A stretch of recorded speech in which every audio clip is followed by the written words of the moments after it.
वफाकी हुकूमत ने फैजाबाद धरने के जिम्मेदारान के तयन के लिए फैक्ट फाइंडिंग कमेटी बना दी। अटारनी जनरल ने अमल दरामद रिपोर्ट सुप्रीम कोर्ट में जमा करा दी। एडिशनल सेक्रेटरी दाखिला, एडिशनल सेक्रेटरी दिफा, director ISI fact finding committee में शामिल। कमेटी तयशुदा TORs के तहत फैजाबाद धरने के जिम्मेदारान और हैंडलर्स का तयन करेगी। अटारनी जनरल की report.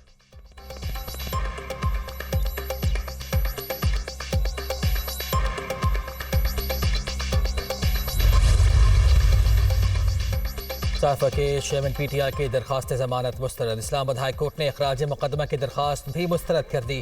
Chief justice Islamabad high court Aamir Farooq ने महफूज फैसला सुना दिया। आला अदालतों के फैसले मौजूद हैं। मुलजिम पर इल्ज़ाम संगीन हो और जुर्म से लिंक भी हो तो जमानत नहीं दी जा सकती। ऑफिशियल सीक्रेट एक्ट के दफात के तहत होने वाले जुर्म की सजा मौत या उम्र कैद है।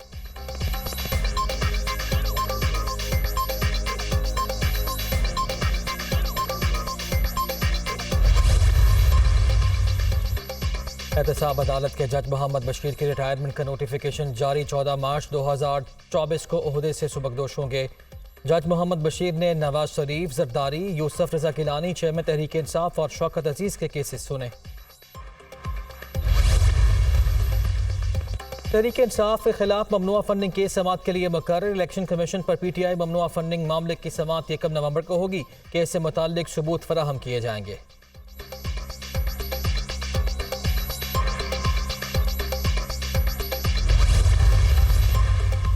अमरीका का पाकिस्तान में आइंदा आम इंतखाबात शफाफ और तमाम सियासी जमातों के शमूलियत के साथ होने पर जोर। इलेक्शन कवानीन के मुताबिक होने चाहिए।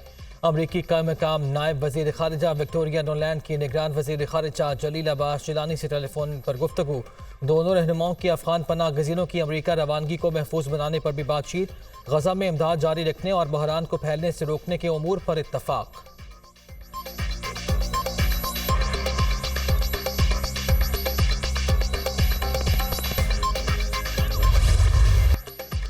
गजा में इसराइली बर्बरियत जारी। बमबारी से 344 बच्चों समेत मजीद 756 फलस्तीनी शहीद हो गए।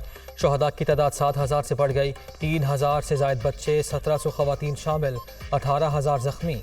गजा में अल-वफा हस्पताल के करीब बमबारी।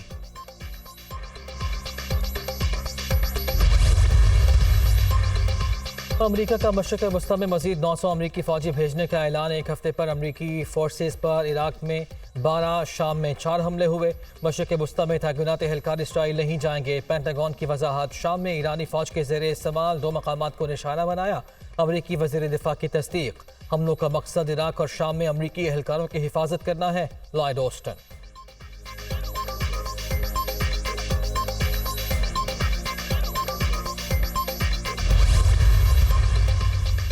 कतर में अपने 8 जासूसों को सजाए मौत पर भारत बौखला गया। भारतीय फौज की जफरवाल सेक्टर में बिला इश्तियाल फायरिंग।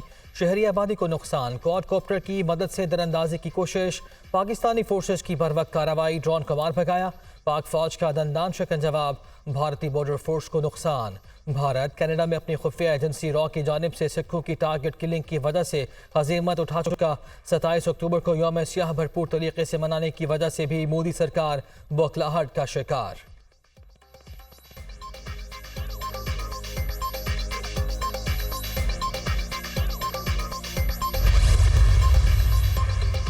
निगरान वज़ीर आज़म का चीन के साबिक वज़ीर आज़म ली कीचांग की वफ़ात पर अफसोस का इज़हार। ली कीचांग पाकिस्तान के अजीम दोस्त थे। 2013 में उनके दौरे पाकिस्तान की अच्छी यादें हैं। अनवारुल हक काकड़ का पैगाम। शहबाज शरीफ का भी साबिक चीनी वज़ीर आज़म की वफ़ात पर अफसोस का इज़हार। पाकिस्तान एक काबिल एतमाद और अच्छे दोस्त से महरूम हो गया। ली कीचांग ने दोनों ममालिक के ताल्लुकात को मजबूत बनाने में काबिल क़दर किरदार अदा किया। सदर नून लीग का पैगाम।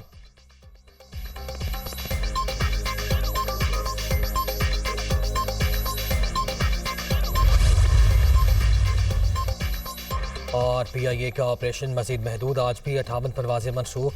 कराची, लाहौर, सियालकोट से मुतादिद परवाजें रवाना ना हो सकें। इस्लामाबाद, पेशावर से भी अंदरून और बैरून मुल्क की परवाजें मनसूख।